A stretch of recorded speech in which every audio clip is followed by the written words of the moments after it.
Welcome to Burlap Teaches. Enjoy the video. You start by preparing the essentials. Install Wallpaper Engine from Steam and launch it once so files and services are created.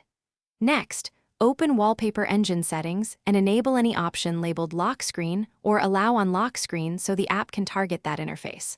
Also, check Windows settings, lock screen options, and your OS build, because only supported builds permit custom lock backgrounds. Once done, restart Wallpaper Engine and sign out, then back in to let permission changes take effect.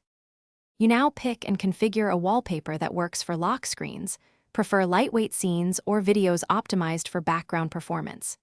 In Wallpaper Engine, open the chosen project and explicitly select Apply to Lock Screen. This tells the service to render there. Then optimize, lower frame rate, disable high-resolution textures, and enable pause on battery to conserve resources. This prevents lock screen lag and high CPU use. Make sure to save the project and test by locking the screen. You finish by testing and resolving common blockers. Lock your PC to confirm the wallpaper appears, and if it does not, sign out and back in, or restart Wallpaper Engine with admin rights.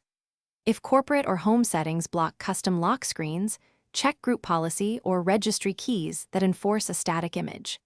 And if you see a black screen, make sure the app is allowed through antivirus and Windows privacy permissions so it can render on the secure desktop. Those steps usually fix the final issues.